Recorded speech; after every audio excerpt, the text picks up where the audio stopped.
नमस्कार नमस्कार नमस्कार प्यारे दोस्तों, कैसे आप सब। उम्मीद करता हूं सभी लोग स्वस्थ होंगे, मस्त होंगे और जबरदस्त होंगे। मैं हूं आपका मैथ्स का फ्रेंड और मेंटर सागर और आप मुझसे जुड़ चुके हैं, जी हां, आपके ही अपने यूट्यूब चैनल एमडी क्लासेस पर। हम लेकर के आए हैं सीजीएल के 100 प्रश्नों का सॉल्यूशन। जी हां, एसएससी एग्जाम के सीजीएल में लास्ट जो प्रीवियस ईयर के क्वेश्चन हुए हैं उसमें से एक सेट है, उसके 100 क्वेश्चंस का हम लोग सॉल्यूशन करेंगे और मैं सॉल्व करने जा रहा हूं मैथ का सेक्शन। तो क्या आप लोग तैयार हैं मेरे साथ? आओ देखो कैसे करना है चीजों को, और साथ साथ मैं ये भी बताऊंगा कि कोई क्वेश्चन को स्किप कैसे करना है, ठीक है? क्योंकि सिर्फ सॉल्व करना है तो किताब देख करके सॉल्व किया जा सकता है, कोई बड़ी बात नहीं है ना। लेकिन किताब वाले सॉल्यूशन पेपर में कितने काम आएंगे ये आप जानते ही हैं, क्योंकि कॉम्पिटिटिव एग्जाम में समय का बड़ा रोल रहता है और एसएससी तो बहुत ही स्टैंडर्ड लेवल का एग्जाम है और सीजीएल एसएससी का भी सबसे टॉप मोस्ट एग्जाम है, आप सब जानते हैं। चलो भाई, तो मैथ का सेक्शन है, हम करते हैं। सबसे पहले देखो, जब भी आप क्वेश्चन पढ़ते हो, जब भी आप मॉक टेस्ट दो या एग्जाम दोगे, तो जैसे आपको क्वेश्चन पढ़ते हुए लग जाएगी या आपसे लग जाएगा तो अटेम्प्ट करें, अदरवाइज उसको स्किप करके आगे निकल जाए। जब टाइम बचेगा तो हम फिर करेंगे, क्योंकि हर क्वेश्चन का नंबर बराबर है। चाहे आप आसान क्वेश्चन करें चाहे आप डिफिकल्ट करें, क्वेश्चन आपको बराबर मार्क्स देगा। Is it clear to you? सबको क्लियर हो गया गाइस? चलो, तो पहला क्वेश्चन ये रहा, कह रहा है यदि ए बी और सी किसी वृत्त पर 3 बिंदु इस प्रकार हैं। कोई वृत्त है, आओ भाई एक वृत्त बना लेते हैं। वृत्त यानी सर्किल, वृत्त मतलब एक सर्किल है। ये मैंने सर्किल बना लिया, इसका केंद्र O है, इसका केंद्र O है। कह रहा है ए बी सी इस प्रकार है कि ए बी 110 एंगल बनाता है। ये भैया मैंने A ले लिया, ये B ले लिया और ये C ले लिया। अब मैंने ऐसा किया क्यों? क्योंकि ए बी और ए सी की बात कर रहा है, यानी ये बीच में होगा, ठीक है? तो भैया ये मैंने कॉर्ड ए बी मिला दिया और ये ए सी मिला दिया। ए सी अब आपको लगेगा तो जाड़ा भी लगेगा, क्लियर है? अच्छा भाई, अब कह रहा है ए बी जो है वो वृत्त पर 110 डिग्री का कोण बनाता है। लो भैया 110 डिग्री का ये कोण बन गया, अच्छी बात है। और कह रहा है ए बी 130 डिग्री का कोण बनाता है। लो भैया ए सी 130 डिग्री का कोण बना दिया, भैया मेरे ये 130 हो गया। प्यारे बच्चों, आप एक चीज बताओ, जो मैं देख रहा हूं क्या वो आप देख रहे हैं? आप बताओ, ये जो देखोगे और ये जो देखोगे, क्या ये रेडियस है? ये वृत्त के केंद्र से देखो भाई, परिधि तक की दूरी त्रिज्या ही तो होगी। इसका मतलब ये एंगल और ये एंगल बराबर होगा। त्रिभुज के तीनों कोणों का योग 180 होता है। अगर ये एंगल 110 है, बचा 70, यानी ये एंगल 35 होगा और ये एंगल 35 होगा। बोलो हाँ। इसी प्रकार से अगर ये 130 है तो बचा 50, तो ये 25 होगा और ये 25 होगा। क्यों? क्योंकि ये भी तो त्रिज्याएं हैं। बोलो हाँ। हमको बताना है कौन सा एंगल? बी ए सी। बी ए सी यानी ये एंगल बताना है। तो बताओ क्या 35 प्लस 25 तुम जोड़ पाते हो? क्या 35 प्लस 25 जोड़ पाते हो? नहीं तो फेविकोल मंगा दे, आपका आंसर आ जाएगा 60। 60 इसका सही आंसर है। प्यारे बच्चों, क्या सबको समझ में आया? ये एडवांस मैथ है, बिना एडवांस मैथ के एसएससी निकलने वाला नहीं है। ज्योमेट्री, ट्रिग्नोमेट्री, अलजेब्रा, मेंसुरेशन जरूर पढ़ें, क्योंकि आपको पता है 55 से 60% क्वेश्चन यहीं से आते हैं, ठीक है? अगला क्वेश्चन, और आसान बहुत होता है। बच्चा बच्चा जानता है कि एडवांस मैथ आसान होती है, लेकिन पढ़ते नहीं है। Only 10% of the students are preparing for advance math, otherwise 80 to 90% are जो स्टूडेंट्स हैं, they are only making their time waste. चलो भाई, क्योंकि बिना इसको पढ़े, बिना इंग्लिश पढ़े आपका एसएससी निकलने वाला नहीं। कह रहा है इतना इतना इतना इतना एक्स स्क्वायर बटे वाई स्क्वायर। चलो भाई, एक्स स्क्वायर बटे वाई स्क्वायर हमको बताना है। वाई की पावर जेड है या वाई स्क्वायर है? ये वाई की पावर जेड है या वाई स्क्वायर है? बोलो भाई वाई। अच्छा, ये वाई जेड है, वाई की पावर जेड नहीं, ये वाई जेड है। चलो भाई, x प्लस वाई बराबर 8 अगर मैं जोड़ लेता हूं, मैं तीनों इक्वेशन को जोड़ लेता हूं, क्योंकि आप एसएससी सीजीएल की एसटी दे रहे हैं तो मैं इतना एक्सपेक्ट करता हूं कि आपको जोड़ना आता है। x plus Y, Z plus X और y प्लस जेड जोड़ोगे तो ये आएगा 2x plus Y plus Z. मैंने डायरेक्ट लिख दिया, कोई दिक्कत नहीं होनी चाहिए। बराबर 8 और 13 और 17, 17 13 30, 30 और 8 38, यानी x plus Y plus Z हमारा 19 आ गया। मैंने डायरेक्ट कर दिया। ये सीजीएल लेवल पे आप तैयारी कर रहे हैं एसएससी, तो इतना आपसे एक्सपेक्टेशन मैं करता हूं, ठीक है? अच्छा भाई, अगर x plus Y plus Z में से मैं एक्स वाई घटा दूं तो z आ जाएगा, यानी z आ जाएगा 19 से 8 घटाओगे तो 11 आ जाएगा। अच्छा भाई, अगर मैं y प्लस z घटा दूं तो x आ जाएगा, यानी अगर मैं 19 में से 13 घटा दूं तो x आ जाएगा 6, और 11 6 17, तो y 2 आ जाएगा ऑटोमेटिकली। y क्या आ जाएगा? अगर y प्लस z 13 है, हाँ ठीक है। अच्छा भाई, अब हमको बताना x स्क्वायर यानी 6 का स्क्वायर 36, और y गुणे z करोगे तो 11 गुणे 2 ये 22 आ जाएगा। इसको सॉल्व करोगे 11 और ये आ गया 18, तो हमारा आंसर 18/11 आ जाएगा। Option number 2 is the correct answer of this particular question. कैसा लगा जल्दी से बताओ, कैसा लगा आपको सोल्यूशन? बोलो तारारारा, अरे बोलो तारारारा। बात समझ में आई क्या? बात समझ में आनी चाहिए। कैसे किया मैंने तीनों इक्वेशन को जोड़ दिया, एक्स वाई और जेड की वैल्यू निकाल ली और वैल्यू पुट कर दी। ध्यान रखना यहां पर ये एक्स स्क्वायर बटे वाई जेड है, बात को समझिए, है ना। अगला क्वेश्चन देखिए, त्रिभुज एबीसी का क्षेत्रफल 44 है। एक कोई ट्रायंगल है, देखो भाई एक कोई ट्रायंगल में बना लेता हूं सुबह सुबह, मैं कोई ट्रायंगल बना लेता हूं सुबह सुबह। ये मैंने ट्रायंगल बना लिया, इसका नाम मैं दे देता हूं ABC। ABC कह रहा है कि यदि D भुजा BC का मध्य बिंदु है, मध्य बिंदु का मतलब ये हिस्सा और ये हिस्सा बराबर हो जाएगा, और E भुजा AB का मध्य बिंदु है। लो भाई, यानी ये वाला हिस्सा और ये वाला हिस्सा बराबर हो गया, ठीक, ये मध्य बिंदु है। अगर मैं इनको जोड़ देता हूं, तो अब आपको एक नियम पता होना चाहिए। वैसे तो पता होगा क्योंकि आप एसएससी की तैयारी कर रहे हैं, तो आपने पढ़ा जरूर होगा ज्योमेट्री, नहीं पढ़ा होगा तो पढ़िए। अगर आप किसी त्रिभुज की दो भुजाओं के मध्य बिंदु मिलाते हैं, तो ये जो रेखा बनेगी ये सामने वाली भुजा की आधी और पैरेलल होगी। इसका मतलब है ये वाली भुजा इसके पैरेलल होगी और आधी होगी। मतलब अगर ये वाली हिस्सा भुजा 2 रेशियो है, तो ये वाली भुजा 1 रेशियो होगी। बात समझ में आ गई? अच्छा भाई, एबीसी का एरिया 144 दिया हुआ है, हमको बताना है बीडीई, इसका एरिया बताना है। अब आप देखोगे तो ये ट्रायंगल बीडीई और ट्रायंगल एबीसी समरूप है। ट्रायंगल बीडीई और ट्रायंगल एबीसी समरूप है, सिमिलर है। सिमिलर ट्रायंगल के एरिया उनके साइड के स्क्वायर में चलते, यानी ये इसका एरिया 1 रेशियो होगा और इसका 2 का स्क्वायर यानी 4 रेशियो होगा। अच्छा, पूरे का एरिया 44 दिया हुआ है, यानी 4 की वैल्यू 44 दी हुई है, इसका मतलब 1 की वैल्यू 11 होगी, यानी बीडीई का एरिया 11 होगा, 11 होगा, 11 होगा। सिमिलरिटी का भी कॉन्सेप्ट लगा है, मिड पॉइंट थ्योरम भी लगी है। आपको बहुत कायदे से पढ़ना है रे बाबा। यह है ज्योमेट्री, शानदार ज्योमेट्री, खूबसूरत ज्योमेट्री, बेइंतहा खूबसूरत। इतना खूबसूरत तो आप, इससे ज्यादा खूबसूरत तो ऐश्वर्या राय ही हो सकती है और कोई नहीं। आओ अगला क्वेश्चन। एक दुकानदार वस्तुओं का मूल्य इस तरह अंकित करता है कि अंकित मूल्य पर 28% का छूट देने पर उसे 12% का लाभ हो। अंकित मूल्य 224 रुपए। अच्छा भाई, आप बताओ, अंकित मूल्य 224 रुपए, 224 अंकित मूल्य है, इस पर डिस्काउंट देगा 28%, यानी 72% पर बेचेगा, 72% पर बेचेगा। बात इतनी समझ में आ गई। और लाभ होगा 12%, यानी कि ये सीपी का क्या है, 112% है।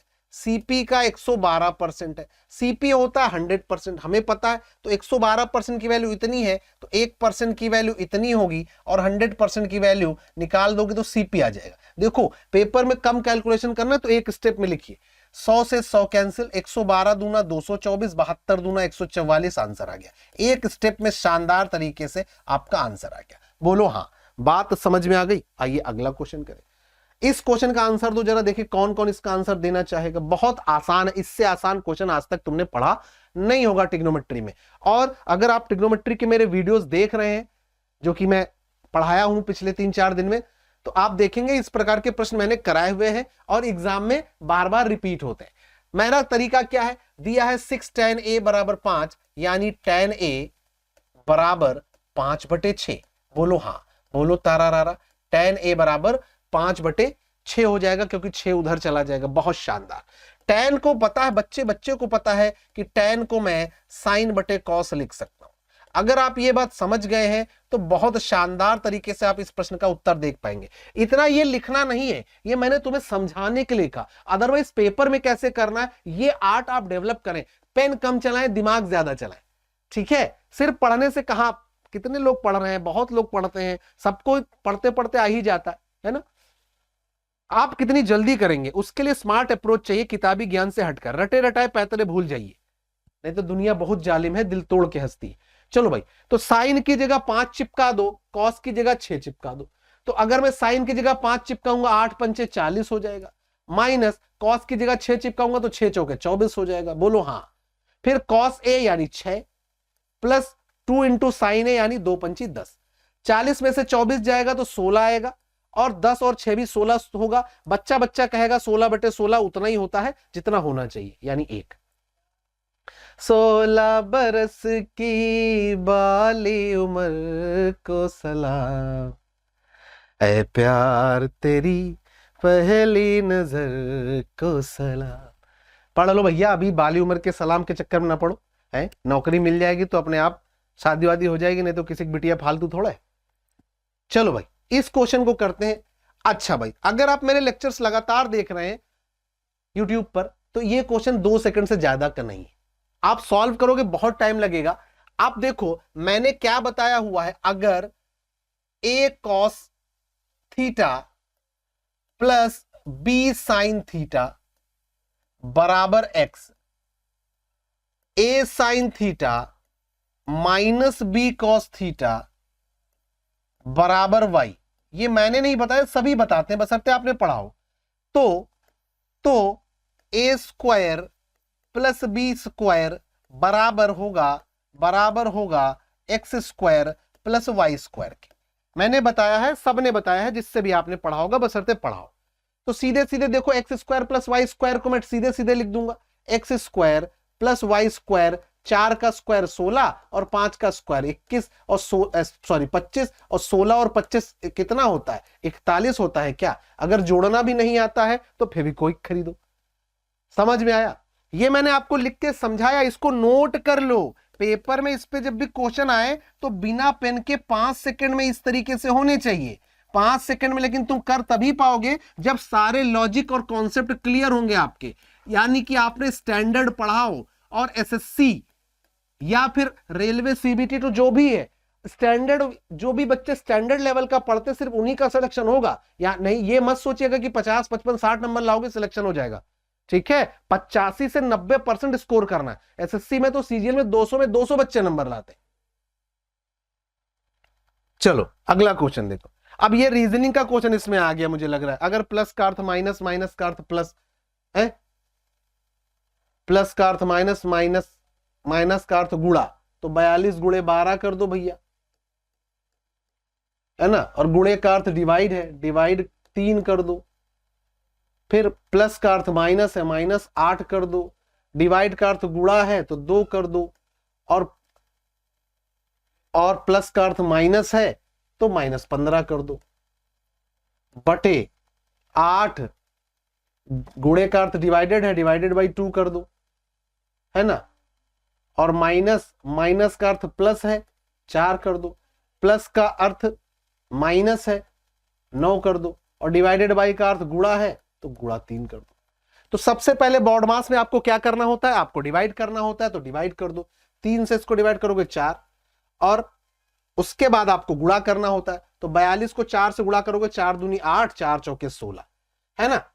और फिर गुणा करना होता है माइनस का, 8 दूनी 16, 16 और 15 माइनस का हो जाएगा 31, माइनस का 31, बटे ये 4 आ जाएगा, है ना। 9 तियां 27, 27 और 16, सॉरी 16 और माइनस का 27, तो ये आ जाएगा माइनस का 11। माइनस का क्या आ जाएगा 11, नीचे आ गया माइनस का 11। इतनी बात क्लियर है, हाँ ठीक है। 8 से 1 गया 7, 6 से 3 गया 5 और 1, बटे में 11 है तो माइनस का 157 बटे 11 हमारा आंसर आ जाएगा। ऐसा तो कोई ऑप्शन दिया नहीं है, ऐसा तो कोई ऑप्शन दिया नहीं है, यानी मेरे से कैलकुलेशन में कुछ मिस्टेक हुई है। इसको दोबारा से मुझे करना पड़ेगा। जल्दी से इसको दोबारा से देखो, प्लस माइनस लिखने में कहीं गड़बड़ हो गई होगी। ये रीजनिंग का क्वेश्चन है। देखो 42 माइनस 12, माइनस का अर्थ प्लस है। देखो यही गड़बड़ हो गया, माइनस का अर्थ प्लस है, तो मुझे प्लस करना चाहिए था, मैंने डिवाइड लगा दिया था। यही होता है, यही होता है भैया, है ना। फिर गुणे का अर्थ डिवाइडेड है तो डिवाइडेड बाई लगा दो, है ना। फिर प्लस का अर्थ माइनस है तो माइनस का 8 लगा दो, डिवाइडेड बाई का अर्थ गुणा है तो गुणा 2 कर दो, और प्लस का अर्थ माइनस है तो माइनस का 15 कर दो। इसको सही से सॉल्व कर लो।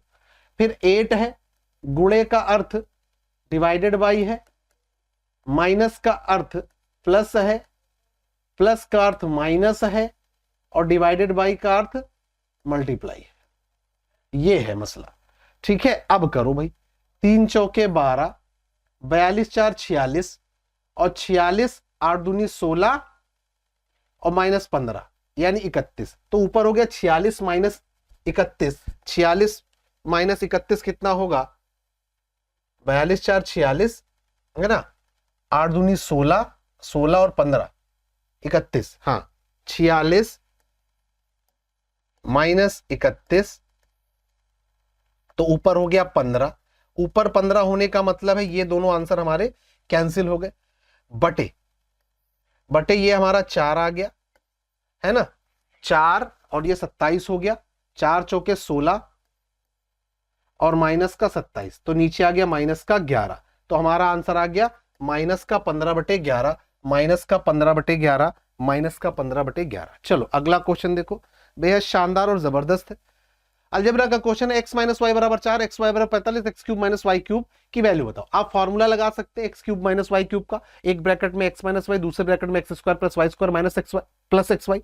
इतना टाइम नहीं है, थोड़ा वैल्यू पुटिंग पढ़ा होगा आपने जरूर, मैंने भी पढ़ाया। देखो अगर मैं x को 9 रख दूं और y को 5 रख दूं तो 9 माइनस 5 4 होता है, और 9 गुणे 5 45 होता है, यानी बात सही है, यानी बात सही है। बताओ भाई क्या इतनी बात क्लियर है। तो 9 का क्यूब 729 माइनस 5 का क्यूब 125, आंसर आ गया। 9 से 5 गया 4, 2 से 2 गया 0, 7 से गया 6, 404, 604, 604। यह है तरीका पेपर सॉल्व करने का। पेपर कैसे सॉल्व करोगे, यह है लॉजिकल अप्रोच, है ना, plus paper solving technique. Paper solving technique आपको आनी चाहिए, मैथ आने से काम नहीं चलेगा। मैथ आपको कम भी आएगी तो बात बनेगी, पेपर सॉल्व कैसे करोगे वो आपको सीखना पड़ेगा अपने गुरुजनों से। आप किसी भी, जिसको भी आप लगता है कि इसका तरीका आप फॉलो करके जल्दी कर पाते तो उसको फॉलो करिए। अगर आपको लगता है कि मेरे तरीके से आपको फायदा हो सकता है तो आप मुझे भी फॉलो कर सकते हैं, ठीक है। चलिए अगला क्वेश्चन, ये तो हमारा डीआई का क्वेश्चन आ गया।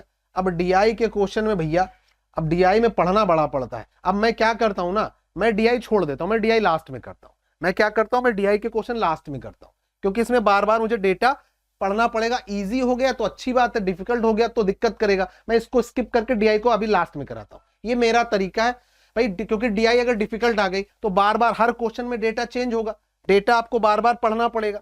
एक क्वेश्चन सिर्फ 2 क्वेश्चन, अब नंबर हमको सबका बराबर मिलना है तो मैं क्या करूंगा, मैं डीआई को स्किप कर दूंगा और लास्ट में इस पे आकर के इसको सॉल्व कर दूंगा, बाकी के क्वेश्चन सॉल्व कर लेता हूं। हाँ अब देखो 3 क्वेश्चन मैंने स्किप कर दिया डीआई के, अब पता चला उसमें मेरा इतना टाइम वेस्ट हो जाए कि मैं उतने में 5 क्वेश्चन कर सकता हूं। क्या ये बात आप समझ गए। हाँ तो ये भी चीजें आपको सीखनी है। अगर मैं लगातार आपसे कराता रहूंगा मॉक टेस्ट वगैरह, तो अभी हम लोग डिस्कस कर रहे हैं, हो सकता है मैं लाइव मॉक टेस्ट कराऊं, ठीक है। तो कैसे पेपर हम सॉल्व करेंगे, पेपर सॉल्विंग टेक्निक वहीं पर साक्षात। चलो देखो, कह रहा 6 संख्याओं में प्रथम 5 संख्याओं का योग छठी संख्या का 7 गुना है, उन संख्याओं का औसत 136 है। देखो भाई 6 संख्याओं का औसत 136 है, तो टोटल इतना होगा, होगा या नहीं होगा। 6 × 6 36, 3 6 3 18 और 3 21, 2 6 का 6 2 8, ये तो हो गया टोटल।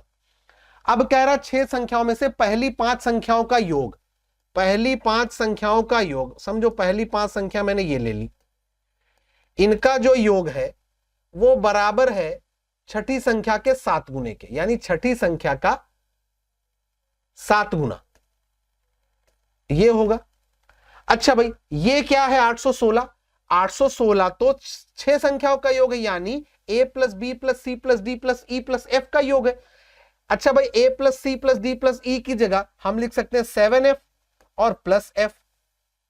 8f बराबर 816 के, हमको बताना है छठी संख्या 8 से डिवाइड कर दो, 8 इकन्नम 8, 8 दूनी 16, 102 इज द राइट आंसर। 102 102 102। अगला क्वेश्चन, दो बेलनों की त्रिज्याओं का अनुपात इतना इतना है, ऊंचाई का अनुपात इतना है, आयतन का अनुपात बताओ। देखो भाई एक बेलन ये है प्यारा सा, ये वो बेलन नहीं है जो बीवियां चलाती हैं हस्बैंड्स के ऊपर, ये सिलेंडर है ना। चलो भाई कह रहा है इनकी त्रिज्याओं का अनुपात 3:4 है, मतलब इसकी त्रिज्या अगर 3 है तो इसकी त्रिज्या 4 होगी। क्या मैं इतना समझा पाया? फिर कह रहा है इनकी ऊंचाई का अनुपात 4:9 है, यानी इसकी ऊंचाई 4 है तो इसकी 9 है। बच्चा आपको पता होना चाहिए बेलन का आयतन पाई आर स्क्वायर एच होता है। बेलन का आयतन पाई आर स्क्वायर एच होता है। पाई मैं लूंगा नहीं, क्यों? क्योंकि दोनों जगह पाई होगा वो कट जाएगा, है ना। तो भैया आर स्क्वायर एच, 3 का स्क्वायर 9 गुणे 4 36 हो गया, 4 का स्क्वायर 16, 16 9 144, यही होगा। डिवाइड कर दोगे 36 से, अगर नहीं काट पा रहे तो 12 से काट लो, 12 3 36, 12 12 में 144, 3 इकन्नम 3, 3 चौके 12, आंसर आ गया 1:4। 1:4 1:4 1:4। आप देख रहे हैं स्पीड पे बहुत काम करना है। अब स्पीड कैसे आएगी? स्पीड कैसे आएगी बेटा? जैसे हम लोग कहते हैं या आप खूब प्रैक्टिस करो, प्रैक्टिस करने से स्पीड बढ़ेगी, प्लस आपको लॉजिक भी ध्यान देने होंगे। हर टीचर का हर क्वेश्चन को देखने का नजरिया अलग होता है, आपको अपना नजरिया बदलना पड़ेगा। अब जैसे मैंने ये चीज लिखी है ना आपको समझाने के लिए, लिखने की आवश्यकता नहीं थी, पाई लिखने की आवश्यकता नहीं, क्योंकि रेशियो में पाई पाई दोनों में कट जाएगा। ये चीज थोड़ा सा ध्यान देने वाली बात है बेटा, इसको समझना पड़ेगा, तभी आप जल्दी कर पाओगे। मैंने क्या बताया, मैथ आने। तो चलिए भाई ये रहा अगला क्वेश्चन आपकी स्क्रीन पर। कोई रेलगाड़ी एक खंबे को 12 सेकंड में और 170 मीटर लंबे पुल को 36 सेकंड में पार कर जाती है, रेलगाड़ी की चाल क्या है? आपको पता है जब कोई रेलगाड़ी किसी खंबे को पार करती है तो अपनी लंबाई के बराबर दूरी तय करती है। इसका मतलब 12 सेकंड में तो ट्रेन अपनी लंबाई चलेगी, बचा प्लेटफॉर्म का 170 मीटर। जब प्लेटफॉर्म को पार करेगी तो अपनी प्लस प्लेटफॉर्म की लंबाई तय करेगी, यानी 36 में से 12 सेकंड तो उसके खुद के हैं, बाकी बचे 24 सेकंड में वो कितनी दूरी तय करती है? 170। अगर डिस्टेंस 170 है, टाइम 24 है, तो स्पीड बराबर डिस्टेंस अपॉन टाइम। स्पीड बराबर डिस्टेंस अपॉन टाइम। मीटर पर सेकंड को किलोमीटर पर घंटे में बदलने के लिए 18/5 से गुणा करेंगे। इसको सॉल्व कर लेंगे तो कितना आ जाएगा? 6 चौके 24 और 6 तिया 18, 5 से इसको काट देंगे तो 5 तिया 15, 5 चौके 20, 2 से इसको काट दो 17, 17 तिया 51/2 यानी 25.5। क्या ये बात आप समझ पाए? मैंने क्या बताया कि भाई 12 सेकंड में ट्रेन खंबे को पार करेगी, जबकि 36 सेकंड में अपनी लंबाई प्लस प्लेटफॉर्म की लंबाई, यानी 12 सेकंड तो दोनों जगह उसके लिए है, बाकी बचे 24 सेकंड में वो प्लेटफॉर्म की लंबाई को पार करेगी। तो टाइम बराबर स्पीड बराबर डिस्टेंस अपॉन टाइम हम सीधे सीधे लगा देंगे, टाइम वेस्ट करने की जरूरत नहीं है। अगला क्वेश्चन देखिए, एक वस्तु को उसके क्रय मूल्य से 10% कम पर बेचा जाता। समझो अगर सीपी 100 यूनिट है, अगर सीपी 100 यूनिट है तो उसे बेचा जाता है 10% कम यानी 90 यूनिट पर। इतनी बात समझ में आ गई? अच्छा भाई अगर उसने 332 रुपए अधिक में बेचा होता, यानी सीपी एसपी 332 रुपए ज्यादा होता, 332 रुपए है ये, तो उसने 20% का लाभ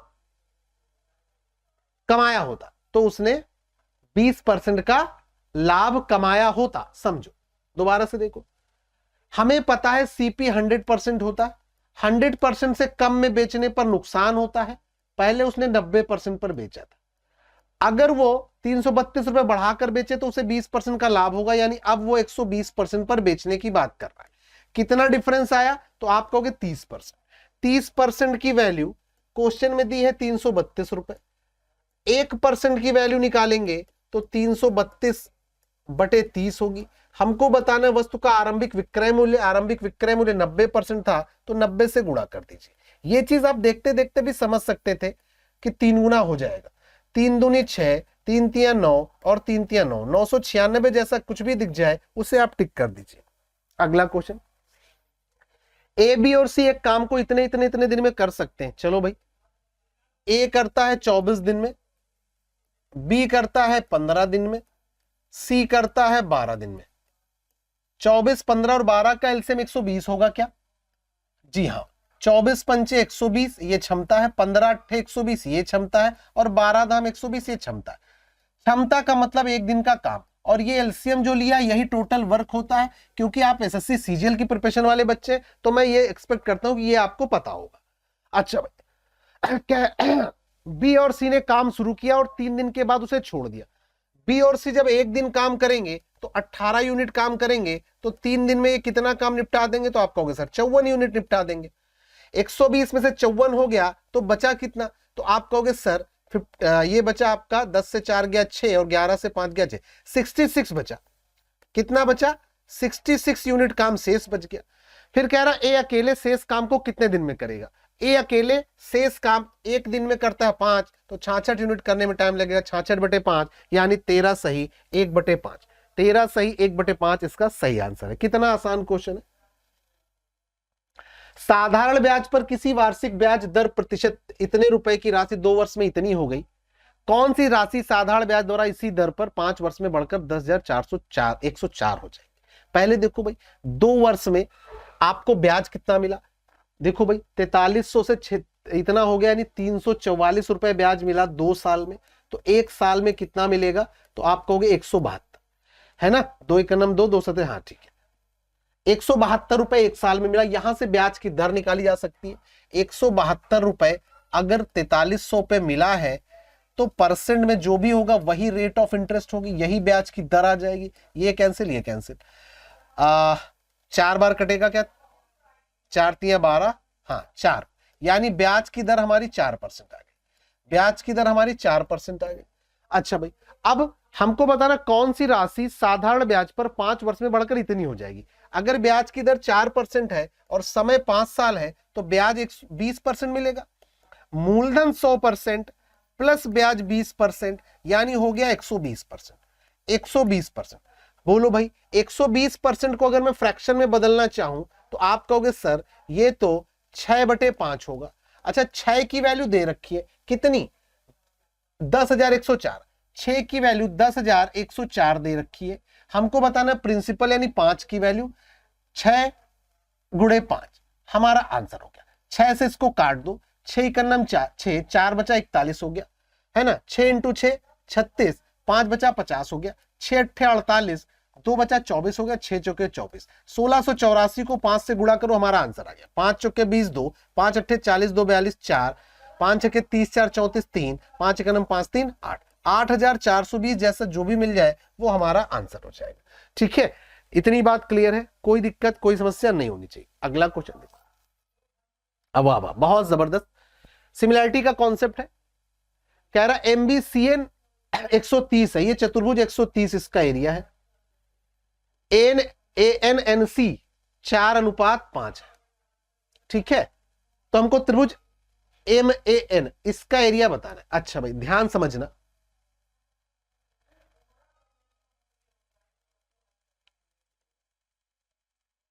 अच्छा भाई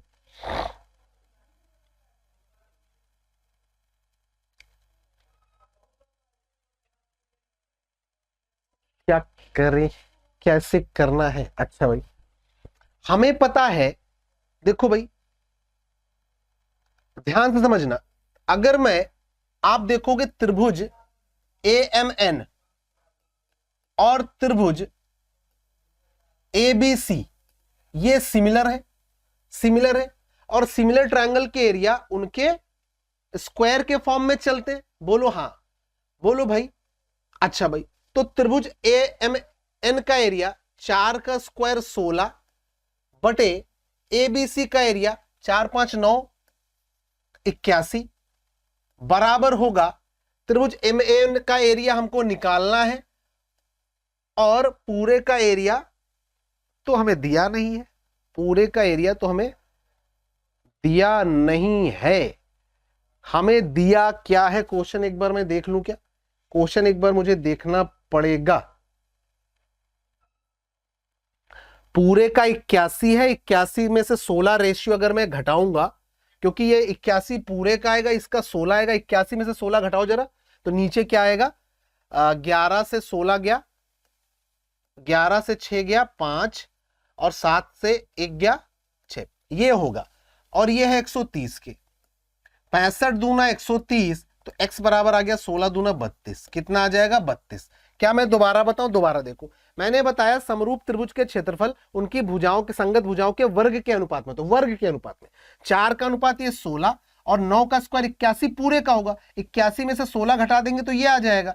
बोलो भाई समझ में आ गया, 65 की वैल्यू 130, यानी 1 की वैल्यू 2, 16 की वैल्यू 16 दूना 32। अगला क्वेश्चन, एक वृत्ताकार उद्यान की त्रिज्या 42 है, एक वृत्ताकार उद्यान है, इसकी त्रिज्या 42 सेंटीमीटर है।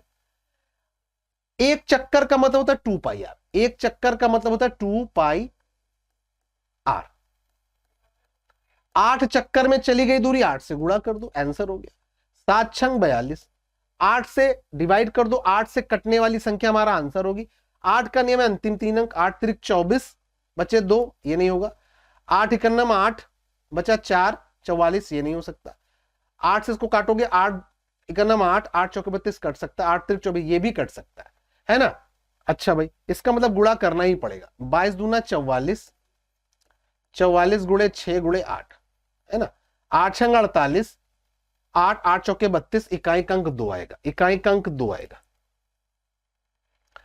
एक विद्यालय में विद्यार्थियों की संख्या 640 है, जिनमें लड़के और लड़कियों का अनुपात इतना है। विद्यालय में 30 लड़कियां और आ जाती हैं, तो विद्यालय में कितने लड़कों का नामांकन होना चाहिए कि, अच्छा भाई 640 को 5:3 में अगर बांटे, 8 की वैल्यू 640 तो 1 की वैल्यू 8 80, 8 8 64 ना, 80 इंटू 5 यानी लड़के हो गए 400 और 80 तियां 240 हो गई लड़कियां।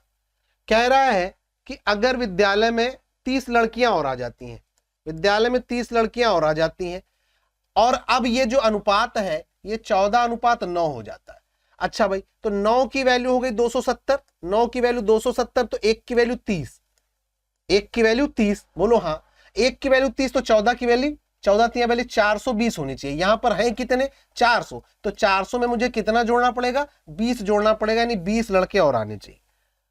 अगला क्वेश्चन बहुत जबरदस्त क्वेश्चन है, इसको तो आपको समझना पड़ेगा। इस पे देखो, जब भी a प्लस बी बराबर 45 होता है तो ध्यान रखना 1 प्लस 10a और 1 प्लस 10b इसकी वैल्यू 2 होती है, इसकी वैल्यू 2 होती है। अगर आपने ट्रिग्नोमेट्री पढ़ा है कहीं अच्छी जगह पे तो सीधे सीधे देखो, इसकी जगह हम 2 रख देंगे और 2 को 2 से गुणा कर देंगे तो हमारा आंसर 4 आ जाएगा, हमारा आंसर आ जाएगा 4 4 4। अगला क्वेश्चन, यदि आयत की लंबाई 40% बढ़ा दी जाए और चौड़ाई 20% घटा दी जाए तो आयत का क्षेत्रफल x% बढ़ जाता है, x का मान बताओ। देखो भाई, लंबाई समझो, एरिया पहले 100 था, आपने लंबाई 40 बढ़ा दी तो एरिया हो गया 140। अब आपने चौड़ाई घटा दी 20%, तो घटेगा 20%, इसका 140 का 20% होता है 28। जब 28 यहां से घटेगा तो ये बचेगा कितना, 112। पहले 100 था, अब 112 है, तो एरिया कितना बढ़ा, 12, x की वैल्यू हो गई 12। आओ अगला क्वेश्चन बेहद शानदार है, बहुत जबरदस्त क्वेश्चन है। इसको देखो, मैं क्या कर सकता हूं, मैं क्या करता हूं, देखो x की पावर 2a, y की पावर 2b और z की पावर 2c बराबर है। मैं क्या करता हूं, x y z को मैं 2 रख लेता हूं। अगर मैं x को, y को और z को 2 रख लूं तो क्या हो जाएगा, क्या हो जाएगा, तो ये हमारा 1 भी रख सकते हैं, XYZ को 1 भी रख सकते हैं, लेकिन यहां पर 1 ना रख के मुझे 2 रखना पड़ेगा, तभी 2 दूनी 4, 2 दूनी 4, 2 दूनी 4 होगा।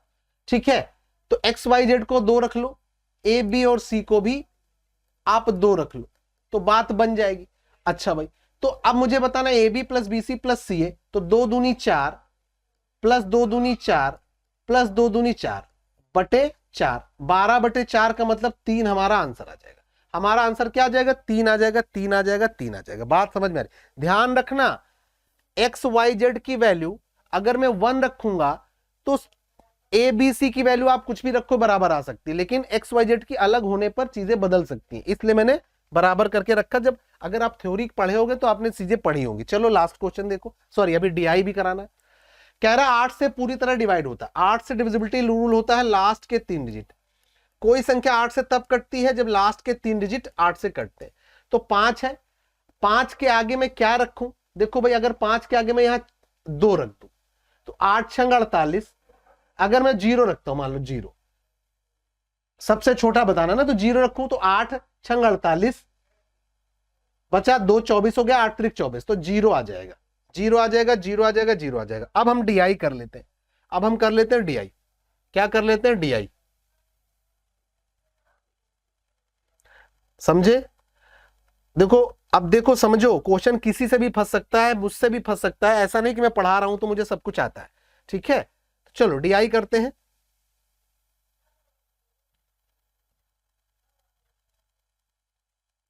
डीआई देखो भाई, डीआई का पहला क्वेश्चन,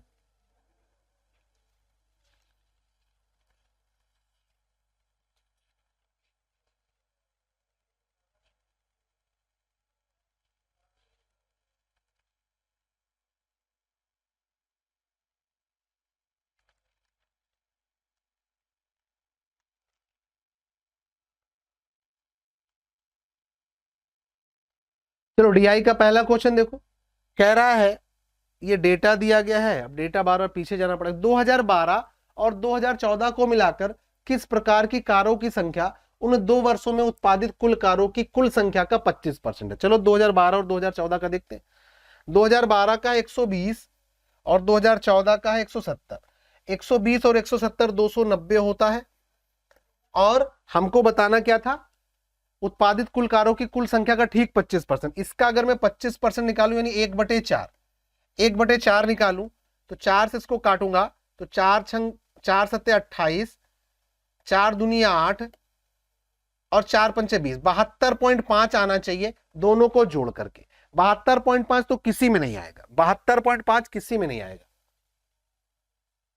72.5 किसी में नहीं आ रहा, ठीक है? इसका मतलब है 2012 की जगह कुछ और रहा होगा। 2012 की जगह, अच्छा मैं 2013 लेके देखता हूं एक बार, क्योंकि मुझे लग रहा है कि हाँ, 130 और 270 हो गया, 170 हो गया 300। 300 का अगर मैं 25% यानी 1/4 निकालता तो आता 75, तब ये आता 75, ठीक है? तो 75 देखो किसको किसको जोड़ के आ रहा है? 2013 और 2014 को जोड़ के आ रहा है, 2013 और 2014 को जोड़ करके आ रहा है। समझ में आया? समझ में आया? बोलो भाई। तो हमारा आंसर क्या आ जाएगा? हमारा आंसर क्या आ जाएगा? डी। हमारा आंसर क्या आ जाएगा? डी आ जाएगा, डी आ जाएगा, डी आ जाएगा। बोलो भाई, समझ में आया क्या? बोलो भाई।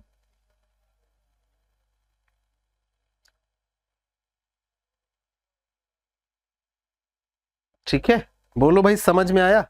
हमारा आंसर आ जाएगा डी, क्योंकि डी में 75 बन रहा है। लेकिन कब? ये जब 2012 की जगह 2013 हो तो, क्योंकि 2012 जब मैंने लिया तो पॉइंट में आ रहा था, अब पॉइंट वाला तो कोई बन ही नहीं रहा है, पॉइंट में जोड़ के किसी का बन ही नहीं रहा है। बात समझ में आ गई? अगला क्वेश्चन देखो, तो हो जाता है। वर्ष 2016 के संदर्भ में वर्ष 2017 में किस तरह की कार के उत्पादन में सर्वाधिक कमी दर्ज की गई? 2016 से 2017 में आओ देखो, 2016 से 2017 में कमी देखो, 12 से 48, ये तो बढ़ा, ये तो नहीं हो सकता है ना, इसको हटा दो, है ना, ये नहीं हो सकता, इसमें तो बढ़ा है, बाकी सब में कम हुआ है। तो सबसे ज्यादा डिफरेंस जिसमें वही देख लो, 36 से 12 तो 24 की कमी हुई, 24 की कमी हुई 36 पर, तो क्या % हुआ? तो आप कहोगे 12 तिया 36, 12 दूना 24, 200/3 यानी 66 से ही 2/3% यहां पर कमी हुई। 50 से 28 ये ज्यादा है, 24/50 है ना, सॉरी 22/50, 22 की कमी हुई 50 से, तो ये हमारा हो गया 44%, ये हमारा हो गया 44%। तो हमारा आंसर क्या आ जाएगा? ए। इसी में ज्यादा कमी हो रही, आंसर हमारा हो गया ए। हमारा आंसर क्या आ जाएगा? ए। 66 से 2/3 यही सबसे ज्यादा आएगा, यही सबसे ज्यादा आएगा। बात क्लियर हो गई, उम्मीद करता हूं बात क्लियर हो गई, आपको समझ में आ गया है। अगला क्वेश्चन देखिए, लास्ट क्वेश्चन है। वर्ष 2015 में उत्पादित किस प्रकार की कारों की संख्या उस वर्ष में उत्पादित कारों की कुल संख्या का 20%? 2015 का देखो कितना है, 2015 का कुल है 100 और 100 का 20% होता है 20, 100 का 20% होता है 20। अच्छा भाई, तो 20 देखो किसी में है क्या? ई किसका है? 20। ई हमारा आंसर आ गया, हमारा आंसर आ गया ई, हमारा आंसर आ गया ई। और डीआई का कोई क्वेश्चन बचा है क्या? अच्छा एक और है, वर्ष 2012 की तुलना में वर्ष 2016 में कारों के उत्पादन में कितने प्रतिशत की वृद्धि हुई? 2012 से 2016 में। आओ देखो भाई, 2012 से 2016 में, 2012 में 120 था, 2016 में 180 हो गया। 120 से 180 50%, सीधे सीधे बता सकते हो 120 से 180 50%, है ना। 120 से 180 मतलब 60 बढ़ा, 50% बढ़ गया। चलो, तो ये हो गया सेट आपका। उम्मीद करते हैं आपको मेरे तरीके समझ में आया। काफी स्पीड में मैंने कराने का प्रयास किया, क्योंकि पेपर में भी आपको स्पीड में करना है, चीजें बहुत तेजी से आपको करनी है, चीजों को समझना है अपनी। अगर आप बहुत टाइम लेकर के सॉल्व करते हैं तो कृपया अपने तरीकों को बदलें, अपने लॉजिक्स को बदलिए, अच्छे अच्छे लॉजिक सीखिए, अच्छे टीचर्स को फॉलो करिए। ठीक है, बाय बाय, टेक केयर, जय हिंद।